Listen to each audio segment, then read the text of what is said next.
Indonesia tuh literasinya cukup rendah, Bun. Makanya Toto-chan juga dari keluarganya yang memberikan dukungan. Jadi Jangan permukaannya aja. jangan permukaannya aja. Jadi kita melihat lebih dalam, memaknai juga. Itu juga menjadi salah satu cara agar tidak gampang terbodohi dengan berita-berita hoax.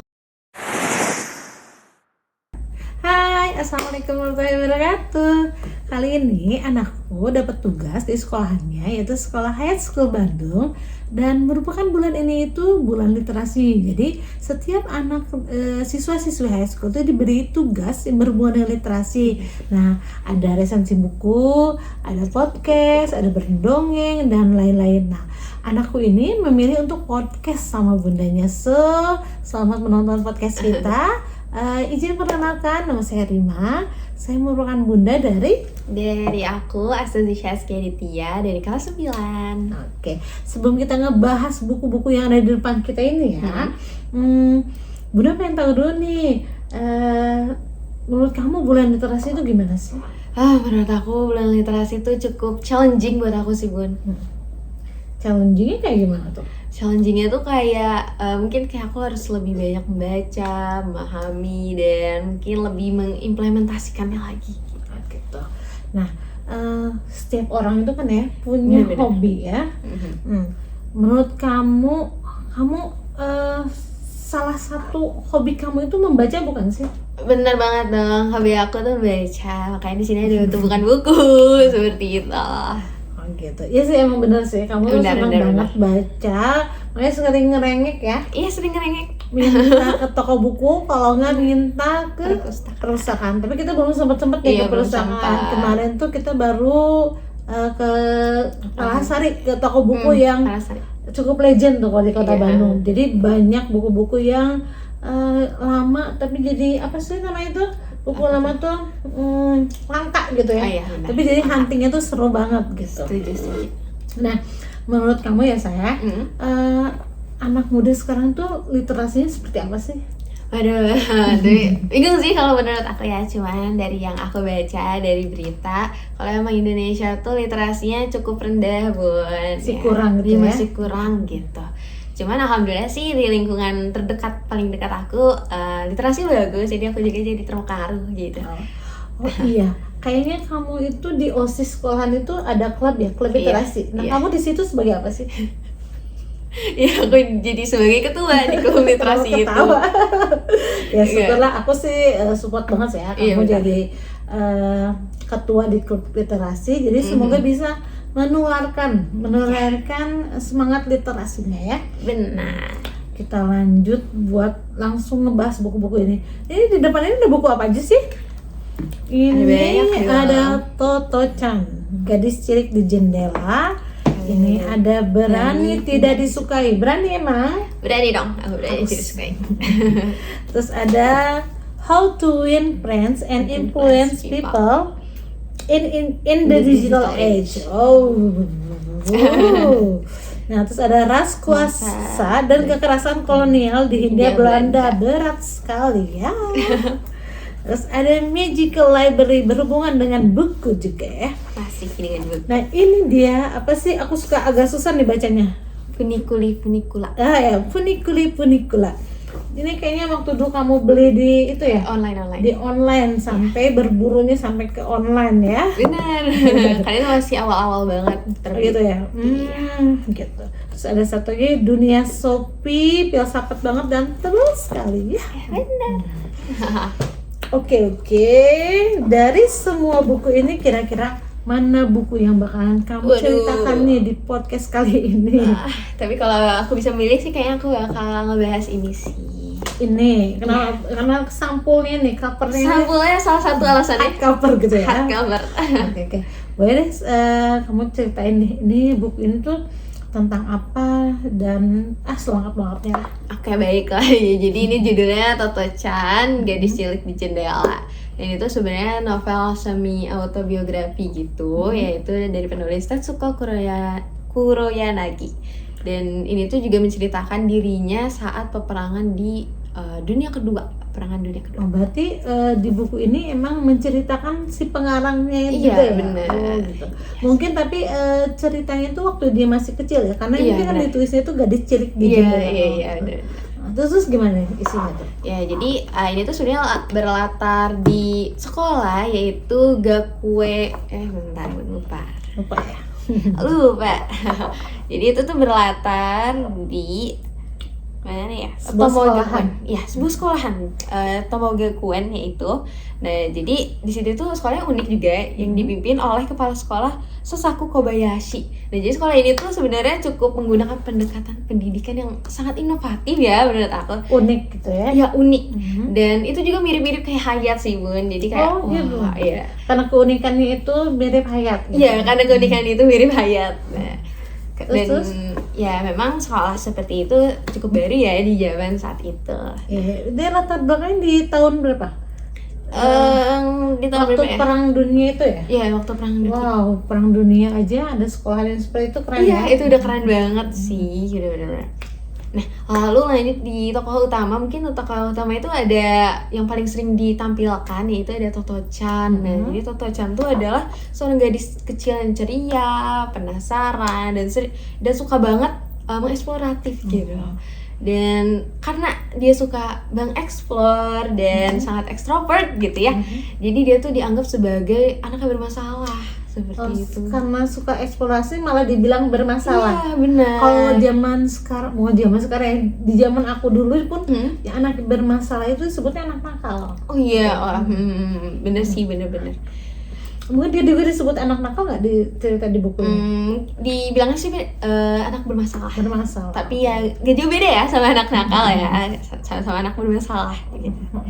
Nah ya, dan itu pun anak bermasalah itu disebut julukan itu dari sekolah lamanya. Sekolah lamanya. Iya, jadi karena itu ibunya mencari sekolah baru untuk yang cocok gitu dengan Toto-chan kayak gitu. Kenapa ceritanya mirip banget ya sama mirip banget ya. Kita ya? Bener. Jadi dulu tuh kita tinggalnya di Bekasi nih gitu. Terus anak-anak aku tuh sekolahnya PKBM karena anak-anak tuh nggak terlalu suka sekolah yang formal yang duduk manis memperhatikan guru gitu. Jadi kita sebagai orang tua itu mencarikan sekolah mana yang cocok buat anak-anak, dan waktu itu kebetulan pandemi, jadi akhirnya kita masukin dulu ke PKBM.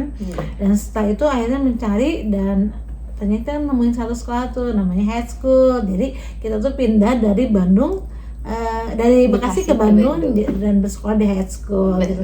Jadi mirip juga ceritanya. Iya, gitu. Mirip ya. Bisa begitu ya. Bisa banget. Ya, jadi selanjutnya juga ada kepala sekolahnya, yaitu yang bukan Bunda Sri nih, di situ bukan. Oh, bukan Bunda Sri di sini. Jadi di sini tuh tadi namanya tadi siapa? Sosaku Kobayashi. Sosaku Kobayashi kepala sekolahnya. Nah, jadi ya kepala sekolahnya tuh benar-benar sangat ramah, memiliki pendekatan yang humanis. Mungkin mirip-mirip juga sama Bunda Sri ya, Bunda. Nah, Bun, dipuji nih. Iya, jadi seperti itu. Nah, terus juga salah satu alasan perkembangannya Toto-chan juga dari keluarganya yang memberikan dukungan. Akhirnya perkembangan Toto-chan pun lebih cepat gitu ya. Termasuk juga sang ibunya yang mencari sekolah baru untuknya kayak gitu. Berarti betul ya, mencarikan sekolah yang tepat karena setiap anak itu punya karakter masing-masing gitu. Benar. Jadi tidak mensamaratakan gitu ya. Benar. Iya, seperti itu. Terus gimana lagi sih? Terus ya apa ya? Mungkin kayak alur ceritanya kali ya. Jadi kayak di awal tuh Toto-chan tuh dikeluarkan dari sekolah karena sikap yang eksploratifnya itu. Di sekolah lama itu. Iya, di sekolah lama itu. Nah, setelah itu akhirnya ibunya mencari sekolah baru. Akhirnya Toto-chan merasa cocok nih dengan sekolah baru ini. Nah, lalu akhirnya Toto-chan bersekolah di situ untuk beberapa lama. Namun ternyata ada konflik nih, Bun, di sini.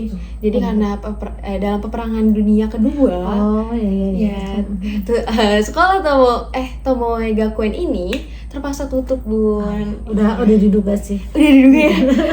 Iya, itu yang sedih. Ya, seperti itu sih. Ditutup dan tidak bersekolah lagi di situ. Iya, di situ tidak bersekolah lagi. menyedihkan ya. Ya, cukup menjadikan sebenarnya. Nah terus tapi yang paling mengena banget itu di buku ini ceritanya pas kejadian apa sih? Ya, walaupun banyak konflik seperti itu ya, cuman aku udah kenanya tuh dari awal cerita, yaitu saat Toto Chan-nya dibilang sebagai anak bermasalah seperti itu. Jadi udah kayak di branding ya? Iya, udah di branding, bener-bener. Kasian banget sih kalau kayak gitu ya. Terus ada pesan moral nggak sih di buku ini? Ya sebenarnya kayak novel ini tuh sebenarnya kayak mengajarkan tentang apa ya, saling mengerti, bagaimana cara mendidik anak, terus juga kayak penting membangun rasa percaya diri, kreativitas, dan memberikan ini mungkin ya, ruang waktu buat anak untuk mengeksplorasi. Benar-benar seperti itu. Terus apa lagi nih kira-kira? Apalagi ya? Yang bisa dimanfaat banyak di buku ini? Sebenarnya buku ini kalau misalnya dilihat dari cerita kita juga yang cukup relevan gitu. Mungkin banyak juga ya kayak di luar sana yang cukup relevan dengan cerita ini, yaitu ketika anaknya lebih eksploratif dari pada anak-anak umumnya gitu ya. Ya jadi mungkin buku ini sangat relevan mungkin dari anak kecil sampai orang tua pun seperti itu. Jadi mungkin kalau misalnya ada anak yang suka bolos, itu tuh nggak boleh dibilangin di branding malas atau apa, mungkin gitu ya. Mungkin tapi sekolahnya yang kurang tepat atau kurang cocok gitu. Kalau di cerita ini sih seperti itu. Seperti itu ya. Di cerita seperti itu. Masya Allah, keren banget sih. Kira-kira ini aja nih yang mau dibahas aja bukunya. Mungkin itu aja sih, Bun. Cukup ini aja. Oh ya udah. Kira-kira ada yang mau disampaikan nggak kamu ke teman-teman mengenai literasi? Literasi ya, literasi. Jadi aku baru baca Dunia Sophie yang tebal tadi. Oh ini ya yang tebal ini. Nah jadi tuh aku tuh baca di bagian buku itu tuh bilang kalau apa sih tadi teh, lupa lagi. Ini ya apa tuh, bermanfaat ke orang masa depan, melihat masa depan apa yang berkaitan gini. Jadi buku itu tuh bilang kalau melihatlah lebih dalam gitu dari apa yang terlihat gitu.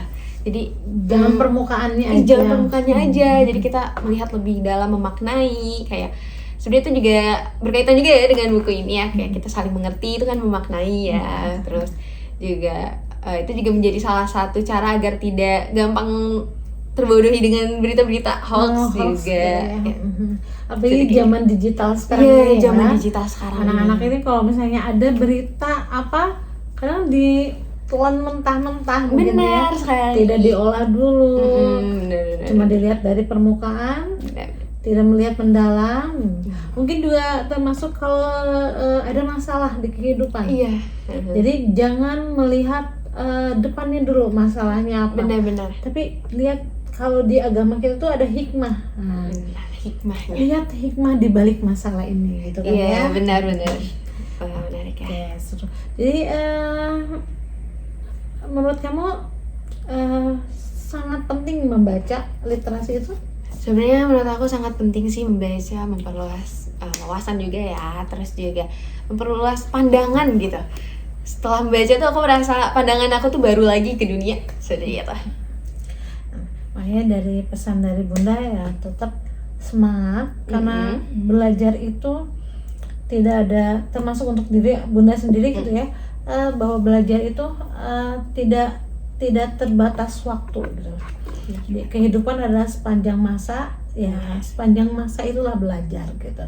Jadi tetap semangat, semoga menjadi kebaikan dan kebermanfaatan buat teman-teman di luar sana, bisa menginfluence teman-teman sekitar, pentingnya literasi, pentingnya memahami sesama mungkin gitu ya.